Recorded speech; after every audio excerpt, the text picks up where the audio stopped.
Hello, hello. I'm Casey. And I'm Fallon. And this is Render the Darkness. Today we're going to be covering the killing spree of Michael Silka. This is going to be our first case out of Alaska. I'm about to. Oh. It's the very next sentence. So, never mind. Someone's excited for this episode's fun fact, apparently. So before we get into the case, the fact for this episode is a bee can travel up to 60 miles in a day gathering food. Ooh. It's a long way to travel for a little teeny tiny bee. Yes, it is. Little tiny bee legs on the pollen. And now that we have our fun fact, bee butts. You ever seen a bee butt? I've not ever taken the time to focus on a bee butt. No. Well, they're like in a little flower. There's some cute little bubble butts. Okay. Okay. Thank you for sharing your interest in the butts of bees. Bubble butts. So now that we have our fun fact, we are going to begin the case, and I will let you know that this is a heartbreaking case. I personally had never heard of it, and it is just tragic pretty much all the way around, so just a heads up on that one. But let's get into it. Michael Allen Silka was born in Cook County, Illinois on August 20th, 1958. I know that his father's name was Frank, and he had at least one brother named Steve, and I did read another source that mentioned another brother also named Frank, so just in case that's true, I went ahead and added that in there. But as far as his childhood and his family, I couldn't really find a whole lot about that. There were some interviews done by neighbors and old classmates that varied in description of who Silka was growing up. Some said he was a normal kid with typical boy wants and needs, such as being outside, fishing, and weapons, especially firearms. Others would say that he was troubled, had always been troubled, and others would classify him as a troublemaker. But most people unanimously classified him as a loner. But as far as his actual, at-home life, from what I could find and read, it seemed like he had a pretty good home life. He was loved, he was given attention, he wasn't abused, which is kind of unusual for this type of case because typically there's a pattern of that type of thing happening in the household when they're kids, but I didn't find anything that suggested that he experienced any of that growing up. As he grew into his teenage years, the run-ins with the law and interest in illegal activity would also grow. The first arrest on his record that I could find was when he would try to steal weapons and camp gear from a sporting goods store located in Des Plaines, Illinois. That arrest took place in 1975 when Silka was 17 years old. Starting young. He did. Also in 1975, I read that Silka and his brother Steve would run away with the hopes of living in the Canadian wild, but they ran out of survivor gear and other provisions and had to return home. His next recorded arrest came in February of 1977 when he would be picked up for carrying a firearm openly through a park. Well, that's not good. No. I think I read it was a black powder rifle, which was an antique rifle. Oh, you mean like from back in the day where they'd put a little gunpowder in and they'd use the little thingy and then pop? Yeah, something like that. I think that was called a muzzle loader. A musket? Or maybe a musket. I don't know. I don't know about guns. Yeah, I don't know about older ones, even newer ones. So you two don't know about guns. Later that year, I think I read it was about a month later in one resource. But either way, he would be picked up again for carrying that same rifle openly through a field in town. Why he still had that same rifle, I don't know, but he did. Wow. Okay. He did actually graduate from high school in Hoffman Estates High School, where he lived at the time. But by the time he graduated, he had already been arrested several times for many different things, such as burglary, resisting arrest, unlawful use of a weapon, and shoplifting. Dang. With his troubled teen years, one of the family friends, Foreman Hurst, was able to convince Silka that his best move might be to join the military. So he did. Silka would go on to join the U.S. Army. In 1981, he was transferred to Fort Wayne Wright, which I read it is located just east of Fairbanks, Alaska. But in one, that was what I read in one source, but in another, I read it was actually not outside of Fairbanks, but it was actually in Fairbanks on the east. Okay. I think it's important to note that when he was in the Army during basic training, he was listed as an expert marksman with the weapons M16 and grenade launcher. Oh, wow. Okay. It's also important to note again that that was while he was in basic training, right, which is the first thing you do when you go into the military, which means he went into the Army already a well-experienced or practiced shooter. Like, he already knew how to shoot well already before any kind of training. Right, okay. The Army career he enrolled for didn't last long. He would end up having several run-ins with military police. In the short period he was in the military, he had gotten charged with firing a weapon in the barracks and assault. Wow, that's not smart. It was not smart. But he would be discharged from the Army in 1981. When that happened, he would return back to Illinois in the Chicago area and kind of job hop for a little bit until he got pulled over in November of 1982 for a traffic violation where the officer who pulled him over noticed a weapon in the seat. It would turn out he had multiple weapons in his car. I read that he had 4 firearms and 2 knives. Dang, what the heck was he doing with all that stuff in his car? He just really liked weapons. Wow. He was like really obsessed with guns. Huh. He was obviously arrested and charged with possession of weapons, and I also read that he would get slapped with resisting arrest on that one because once they got to the police station, he didn't want to get out of the squad car. They had to drag him out. Huh. Okay.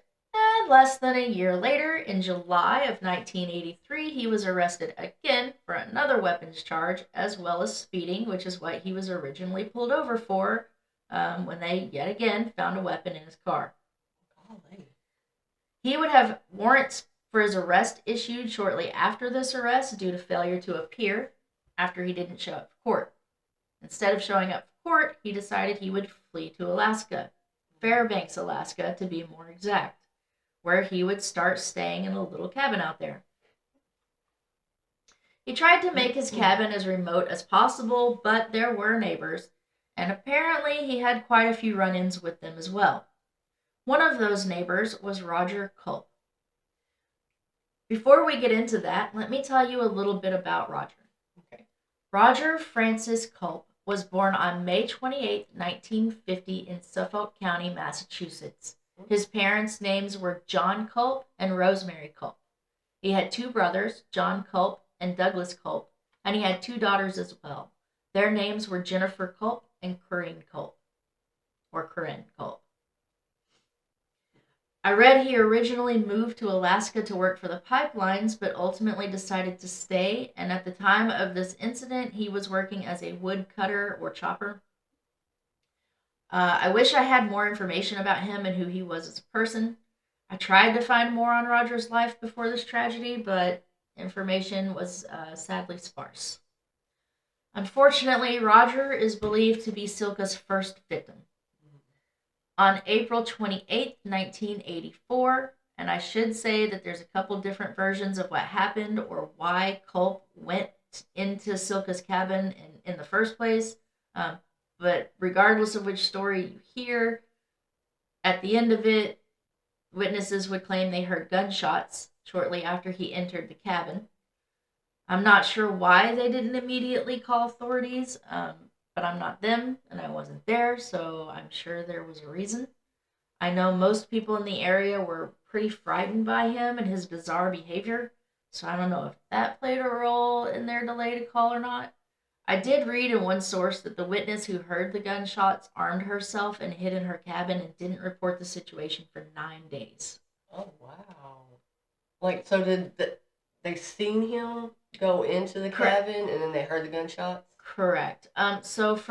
And I don't know how accurate this is, but I will say that in one version, like I said, there's many different versions, but in one version of the events, the reason that Roger went to Silka's cabin in the first place is because Roger and another female neighbor were outside chopping wood, and then I guess Silka had gone up to them and like split some of the wood in a way that caused the wood chippings to like flail and fly and hit the woman, and that upset Roger. So Roger was actually going to the cabin to confront Silka about his behavior and how he had hit the woman with the wood. Okay.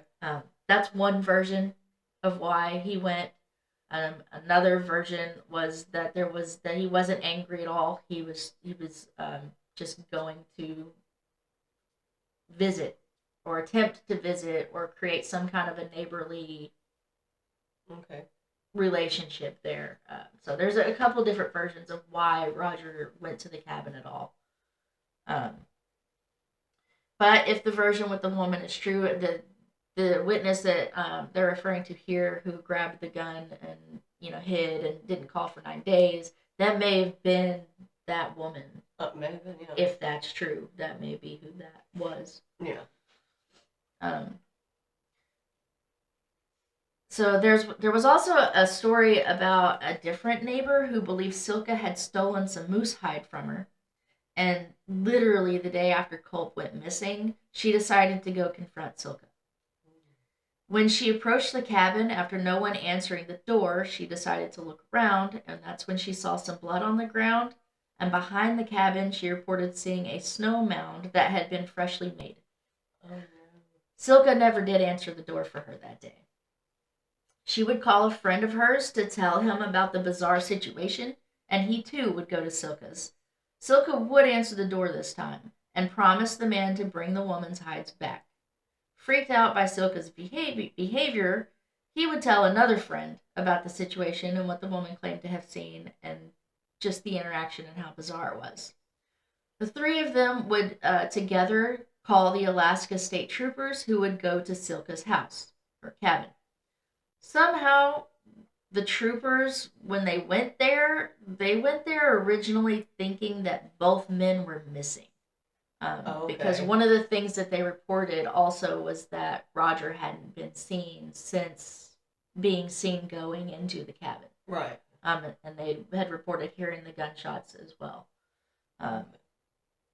But when they went there, like I said, they originally thought that both of the men were missing.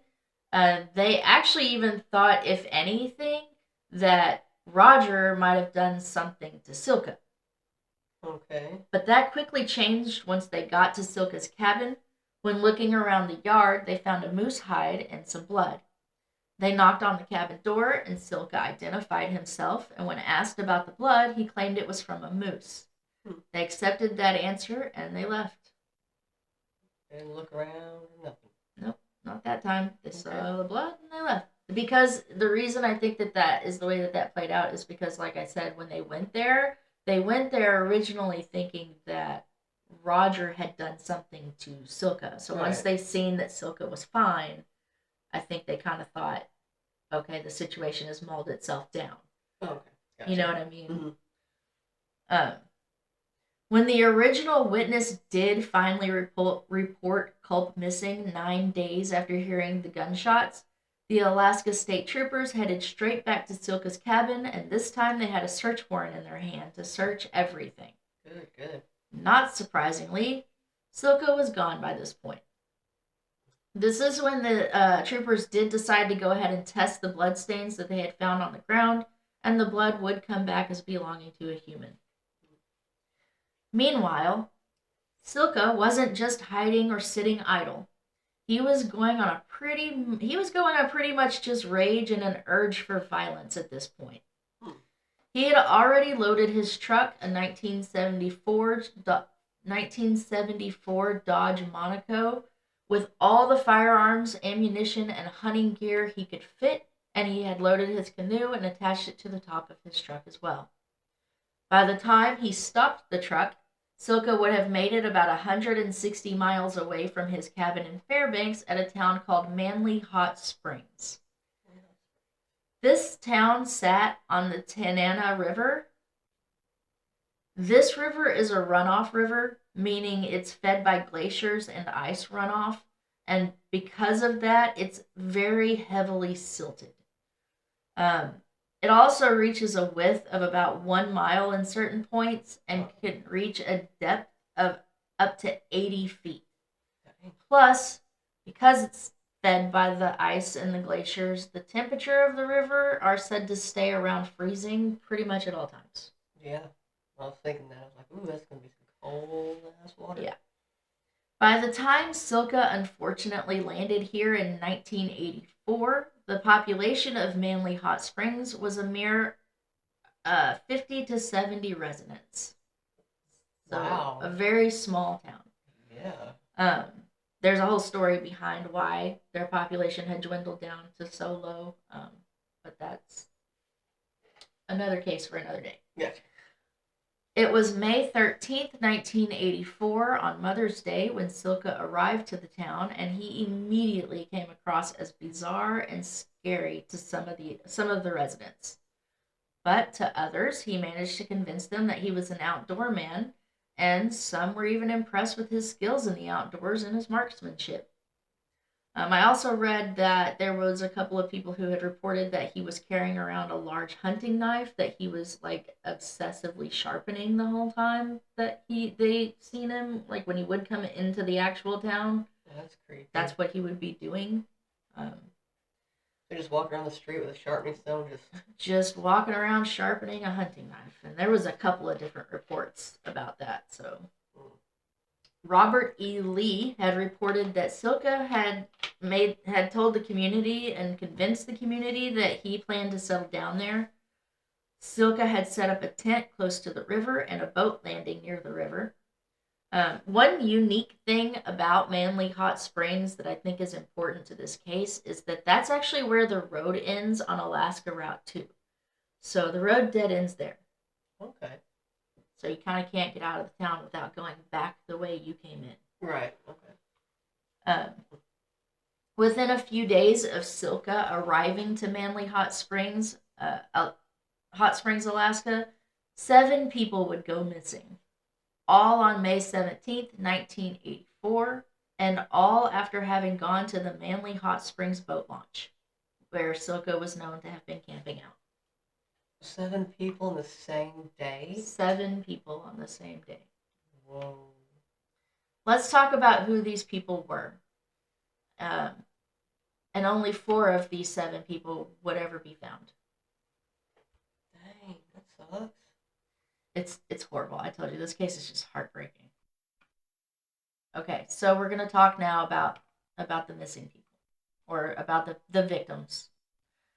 Fred Burke, born August 31st, 1953, known as a fisherman and a fur trapper and a homesteader.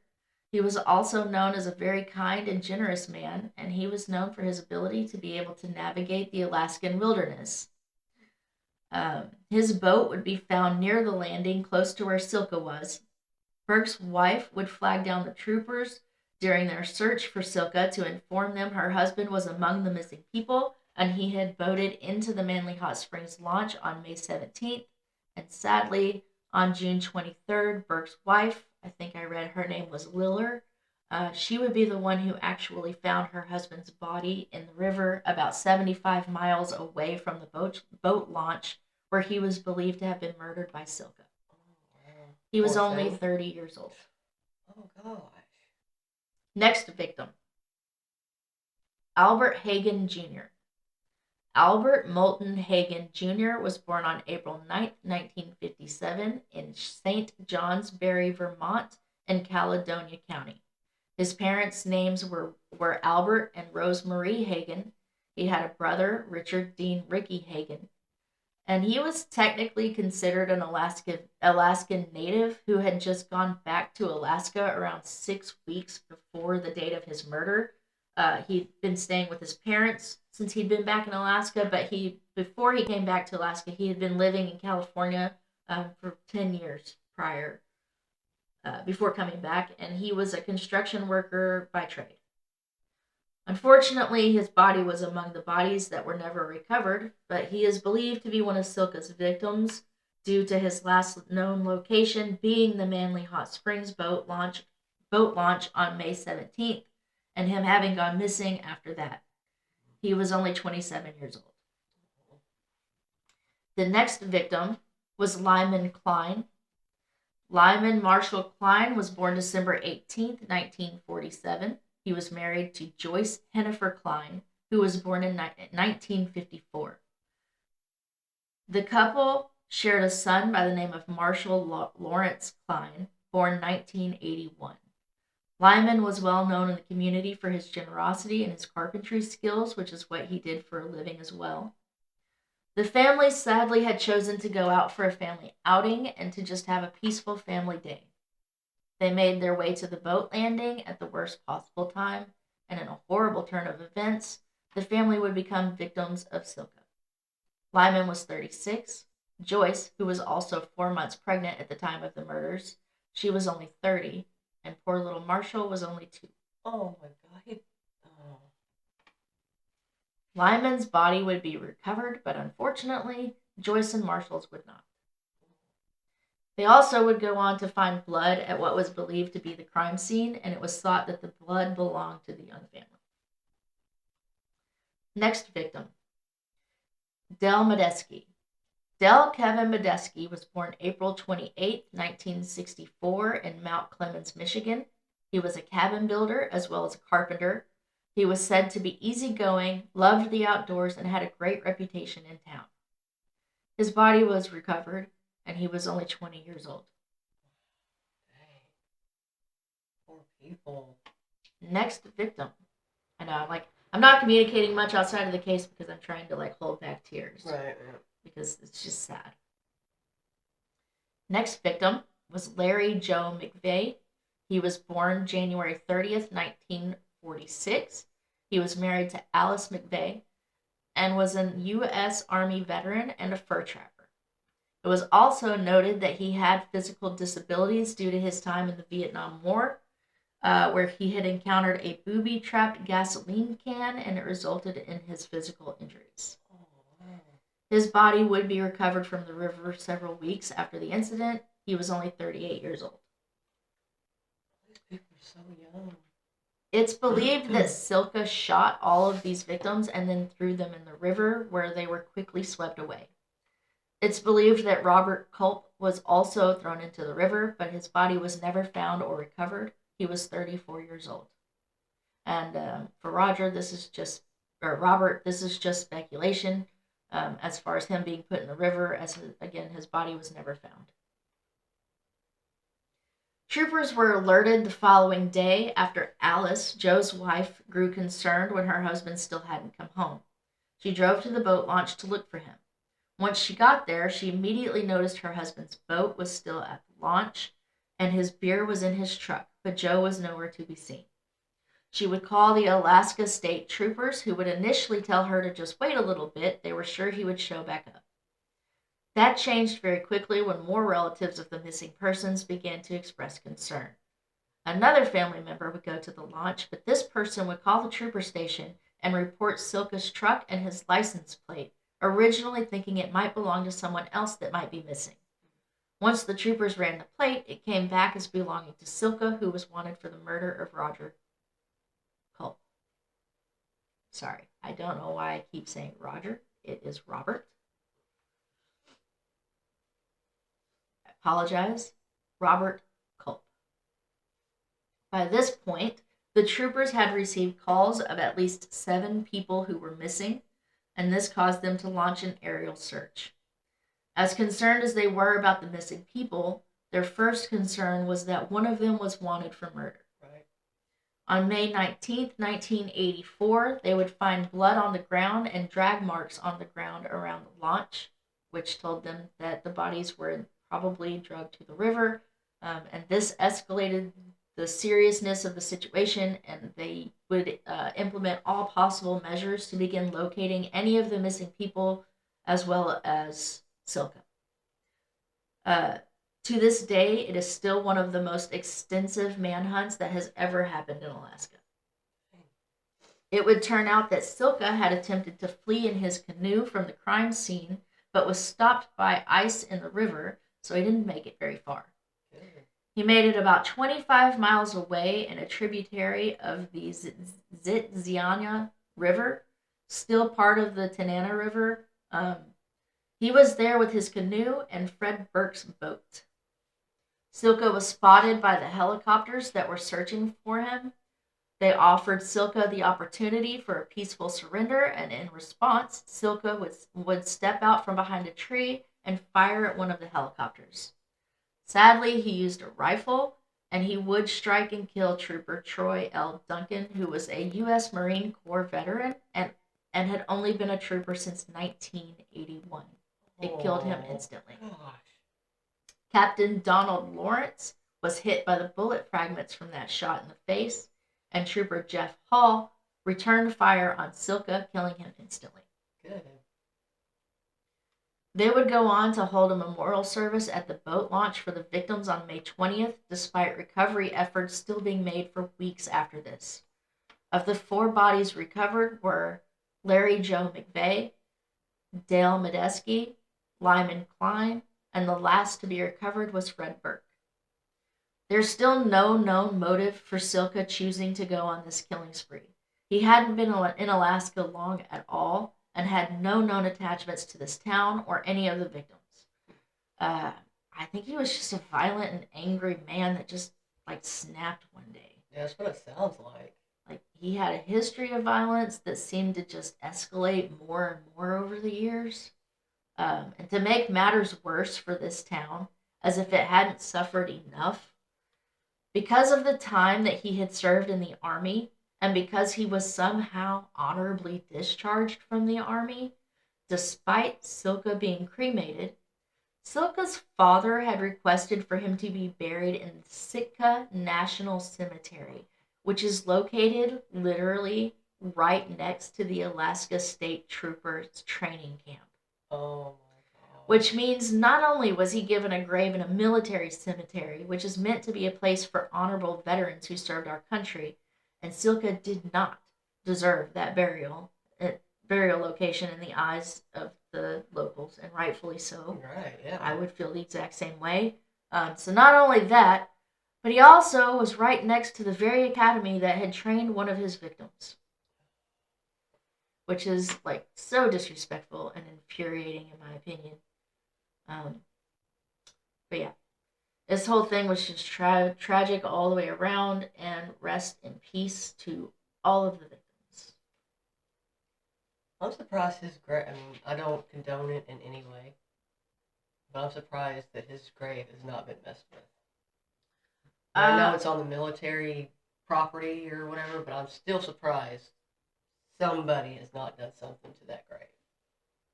I read in one source that it was unmarked, but I'm pretty sure when I was doing this investigation, I was able to come across a headstone for him. I know that it said Silka. I'm not sure if it says his first name or not. In fact, I'm going to look that up right now to see. Another thing, I don't see how the military honorably discharged him. I have no idea either. I thought the same thing. He was charged with the firing the gun in the barracks and assault. I also didn't really understand how he got an honorable discharge, but for whatever reason he did. Whenever you said it earlier, as you can see here, he Michael actually does Silka. have a tombstone, and it does have his name on it. Wow. See that? I don't think he should be there. I also don't think he should be there. I think that that's about one of the biggest slaps in the face to the victims of his horrible crime that they could get outside of the horrible crime. Yeah. I understand that, the Army is required to uphold the request of their veterans' wishes. I understand that. But I do think that there should be some exceptions to that. Well, I mean, you figure like if I mean, like you said, I understand, they're supposed to uphold their wishes or respect their wishes and stuff. But if they are a murderer, I think they should be able to be like, no. Yeah, he would end up murdering a total of 9 people. Yeah, so he shouldn't. There's no way he should be buried where he was buried. I don't care what his father's. I mean, I don't know. I can tell you that the residents of Manly Hot Springs were absolutely infuriated. Yeah. Now, granted, he was cremated, so his ashes were what was spread there, so his body isn't there. But he does have his own plot, and he does have his own tombstone. And his ashes were spread on the ground there. So, he was cremated. Well, I mean, I guess it kind of makes it a little bit better that his body isn't there, like, putting toxic crap in the ground. But it's pretty sad. The whole thing was just pretty sad. Yeah. But that is our first case for Alaska. Sorry I picked such a heavy one. But next episode after this one will be Fallon doing a case out of Alaska as well, and it will be followed by paranormal. Yeah, we're gonna case. do some ghosties, and I think we were talking about it earlier. Mm-hmm. I think what we might end up doing instead of making it like focusing on just ghosts of each state, we might just mix it up to where it could be like what did you say, mystery. Yeah, like a mystery episode where it may be folklore or cryptids, or it may be a compilation of paranormal plus those things. If you watched the My Alabama Paranormal Case, I kind of did that. I had 2 paranormal stories, and then I had like a strange and bizarre story in there as well. So they may not all be paranormal every time, because a lot of states in this country just have a lot of different history and stories and things to be shared. So we may switch that up sometimes. But other than that, thank you guys for spending your time with us and listening. And yeah, that's about it. We are Render the Darkness.